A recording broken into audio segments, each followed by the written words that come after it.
नमस्कार, लोक समझ न्यूज में आपका स्वागत है। आपके साथ मजेश स्वामी। न्यूज बुलेटिन में 23 मार्च 2021 की बीकानेर संभाग की दिन भर की प्रमुख खबरों को देखेंगे। खबरों में बने रहने के लिए लोक समझ न्यूज चैनल को सब्सक्राइब करें व जुड़े रहे लोक समझ न्यूज चैनल के साथ। शुरुआत करते हैं खबरों की। पश्चिमी विक्षोभ के कारण श्रीगंगानगर जिले में तथा पश्चिमी राजस्थान में मौसम ने अचानक पलटा मारा, जिससे किसानों की चिंता बढ़ा दी व फसलों को भारी नुकसान पहुंचा है। बात की जाए श्रीगंगानगर जिले की तो यहाँ कल आधी रात करीब 1 से 2 बजे के बीच बारिश व तेज हवाओं के कारण अचानक मौसम में बदलाव आया, जिससे काफ़ी नुकसान पहुंचा है।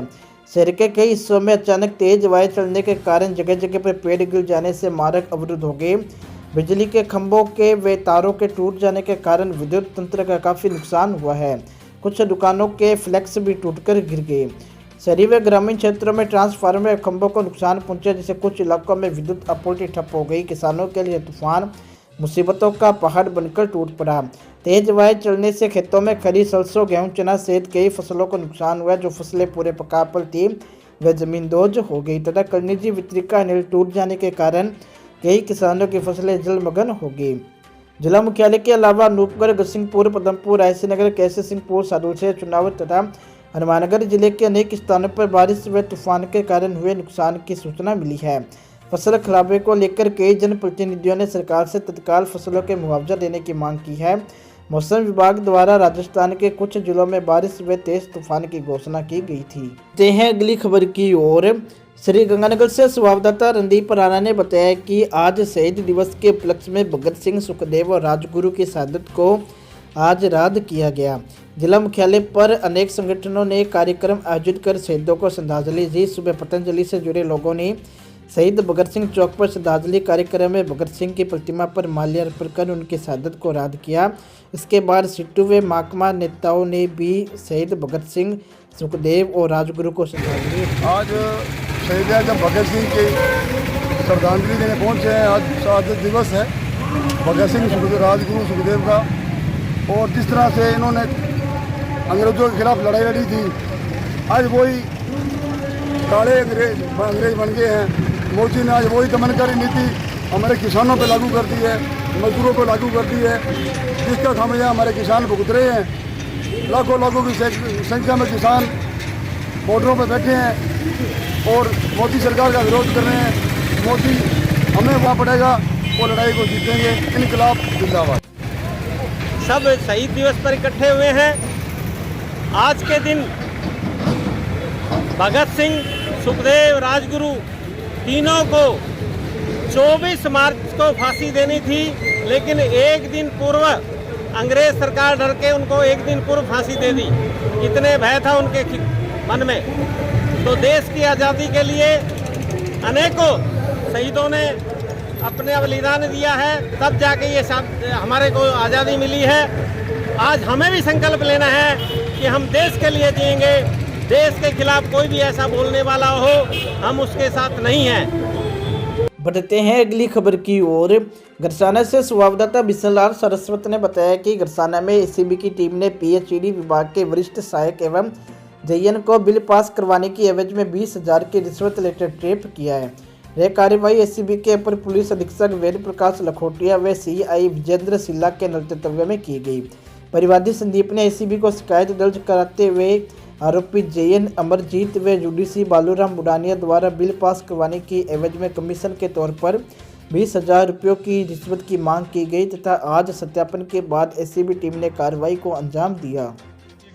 डिपार्टमेंट के जो मोटर बाइंडिंग ठेकेदार संदीप इलेक्ट्रिकल्स के मालिक संदीप सिंह ने ब्यूरो चौकी में सूचना दी कि उसके गत वर्ष जो 19-20 को टेंडर हुआ था, जिसमें 20-21 को जो मोटर बाइंडिंग करनी थी, जो 5-6 महीनों में जो उन्होंने मोटर बाइंड की, उसके बिल कुछ तो पास हो गए और कुछ बिल जेईएन और वहाँ पे यूडीसी बालूराम जी नहीं बना रहे हैं और बकाया बिल बनाने के एवज में और पिछले बिल जो पास किए हैं उनके एवज में कमीशन के रूप में 20,000 रुपये की मांग कर रहे हैं। इस पर अभी 21 तारीख को सत्यापन करवाया गया।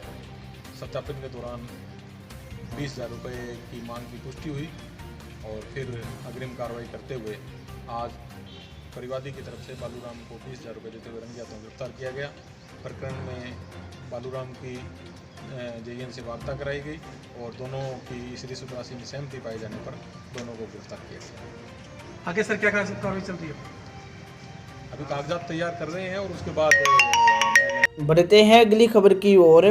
श्री गंगानगर से संवाददाता रणदीप राणा ने बताया कि गंगानगर सदर बाजार क्षेत्र में पवन कॉस्मेटिक पर आज बेंगलुरु से आई टीम ने नकली सामान को लेकर छापा मारा, जिसे देख सभी सदर बाजार के दुकानदारों ने दुकानें बंद करनी शुरू कर दी। वे संयुक्त व्यापार मंडल के पदाधिकारी के अध्यक्ष सहित अन्य दुकानदार छापे का विरोध करने लगे। मौके पर टीम के साथ पुलिस भी पहुंची थी, जिसने दुकानदारों से समझाइश की कि वही दुकानदारों ने वकील को बुला टीम से जांच करने के कागजात मांगे। साथ ही व्यापारी टीम के साथ समझाइश करने लगे। वही टीम कंपनी के अधिकारी अमन तारा से पूछताछ करने लगे। अधिकारी अमन तारा ने बताया कि हिंदुस्तान लीवर कंपनी के प्रोडक्ट जो कि पवन कॉस्मेटिक की दुकान पर बिना होलोग्राम के थे, जिसकी किसी ग्राहक ने कंपनी में शिकायत की थी, उसी को लेकर आज टीम ने दुकान पर जांच करने आई थी।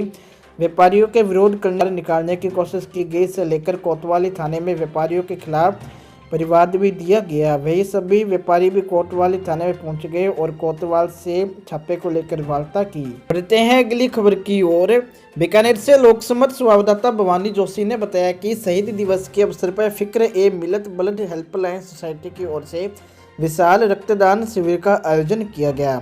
स्वर्णकार भवन में आयोजित इस रक्तदान शिविर में बड़ी संख्या में सर्व समाज के लोगों ने रक्तदान किया। सोसाइटी के अध्यक्ष अब्दुल कादिर गौरी ने बताया कि पीबीएम अस्पताल में बड़ी संख्या में बीकानेर और बाहर के मरीज आते हैं। ऐसे में किसी भी जरूरतमंद को रक्त की कमी ना हो, इसलिए रक्तदान शिविर का आयोजन किया गया। जी बताइए सर, आज क्या किया है? आज जनाब 23 मार्च शहीद दिवस के अवसर पर हमारी टीम फिक्र मिलत ब्लड हेल्पलाइन सोसाइटी और सर्व समाज के सानिध्य में आज रक्तदान शिविर यहाँ स्वर्णकार भवन में आयोजित हो रहा है। इसका करने की मंशा हमारी यही है कि पीबीएम हॉस्पिटल के अंदर राजस्थान और उसके अलावा दूसरे राज्यों से जो यहाँ कैंसर एवं दूसरे रोग से मरीज जो आते हैं, उनको जो रक्त की ज़्यादा जरूरत पड़ती है, वो हम किसी भी तरह से इस रक्तदान शिविर के माध्यम से उनको जरूरत पूरी कर सकें, यही हमारा उद्देश्य है। और रक्तदान शिविर में जो सर्व समाज की जानिब से लगाया गया है, इसमें आपसी भाईचारे और मोहब्बत बढ़े, वही हमारी कामनाएं हैं। कितने यूनिट का टारगेट, कितने यूनिट का? अभी तक इस रक्तदान शिविर में हाल में 150 प्लस यूनिट हो चुके हैं और हमारा टारगेट 700 प्लस का है। नाम बताइए। गौरी उपाध्यक्ष टीम फिक्र मिलत ब्लड हेल्पलाइन सोसाइटी बीकानेर। बढ़ते हैं अगली खबर की ओर। बीकानेर से संवाददाता भवानी जोशी ने बताया कि जिला मुख्यालय पर आज़ादी का अमृत महोत्सव कार्यक्रम की श्रृंखला में अहिंसा यात्रा रैली निकाली गई। अहिंसा यात्रा पुष्करना स्टेडियम से MM ग्राउंड तक निकली। यात्रा में स्काउट गाइड, खिलाड़ियों तथा शिक्षकों ने भाग लिया। यात्रा में विद्यार्थियों ने भगत सिंह, सुखदेव सिंह और राजगुरु के रूप धारण कर अहिंसा यात्रा का नेतृत्व किया। वही हाथों में तख्तियां लेकर शहीदों एवं महान देशभक्तों के प्रति श्रद्धा और कृतज्ञता का संदेश दिया। ADM सिटी अरुण प्रकाश शर्मा ने बताया कि महात्मा गांधी के 150वें जयंती वर्ष तथा देश की आज़ादी के 75 वर्ष पूर्ण होने तक राज्य सरकार के निर्देशानुसार 75 कार्यक्रम आयोजित किए जाएंगे। इसी श्रृंखला में रैली निकाली गई, जिससे देश की आज़ादी में अपना सर्वस्व न्यौछावर करने वाले महान देशभक्तों के प्रति आमजन के मन में कृतज्ञता का भाव हो। साथ ही महात्मा गांधी के जीवन दर्शन से सीख लेकर आम नागरिक स्वच्छता और समानता के प्रति जागरूक हो। जो करते हैं अगली खबर का। पदमपुर से संवाददाता सीताराम स्वामी ने बताया कि पदमपुर में आज अखिल भारतीय धानका आदिवासी समाज के राष्ट्रीय अध्यक्ष रवि बोस धानका के नेतृत्व में आज धानका समाज के लोग बड़ी संख्या में मुख्य बाजार से रोष जुलूस में नारेबाजी करते हुए उपखंड कार्यालय पहुंचे, जहां उन्होंने SDM साहब राम के प्रतिनिधि लालचंद को राज्यपाल के नाम ज्ञापन सौंपकर धानका समाज को ST वर्ग में लाकर उन्हें सभी सुविधा दी जाने की मांग की।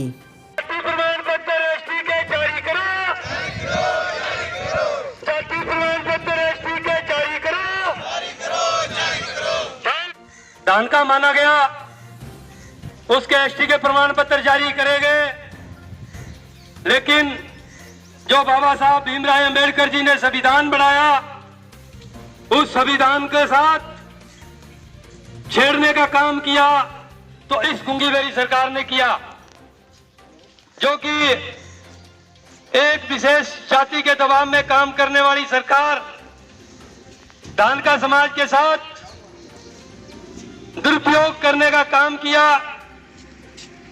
धानका समाज के साथ धोखाधड़ी का काम किया, उसके विरोध में आज हम माननीय एसडीएम साहब के माध्यम से राज्यपाल को हम ज्ञापन देंगे। बढ़ते हैं अगली खबर की ओर। 5 सूत्रीय मांगों को लेकर रेलवे संघर्ष समिति ने सौंपा ज्ञापन। सरसे संवाददाता विनोद राठौड़ ने बताया कि क्षेत्र में रेल विकास संघर्ष समिति ने अनूपगढ़ से वाया श्री गंगानगर ट्रेन चलाने की मांग को लेकर स्टेशन मास्टर के मार्फत केंद्रीय रेलवे मंत्री पीयूष गोयल, गंगानगर सांसद निहालचंद मेघवाल के नाम 5 सूत्रीय ज्ञापन भेजा।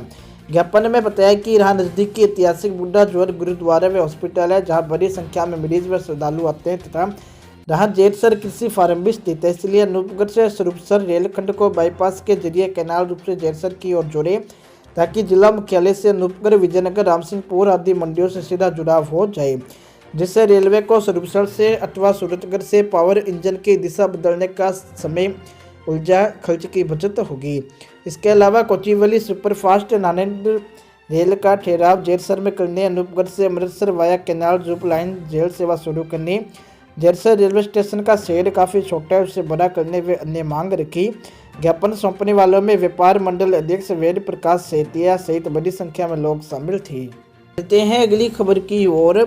श्री गंगानगर से संवाददाता रणदीप राणा ने बताया कि विश्व क्षय रोग दिवस के उपलक्ष्य में मंगलवार को मुख्य चिकित्सा व स्वास्थ्य अधिकारी कार्यालय से रैली निकालकर क्षय रोग निवारण का संदेश दिया गया। इस अवसर पर क्षय रोग निवारण के क्षेत्र में श्रेष्ठ कार्य करने वाले 18 कर्मचारियों को सम्मानित भी किया गया। जिला क्षय रोग अधिकारी कार्यालय के नरेश सिंह भदौरिया ने बताया कि सीएमएचओ कार्यालय से निकाली रैली में एएनएम तथा जीएनएम प्रशिक्षण केंद्र के विद्यार्थियों की भागीदारी रही।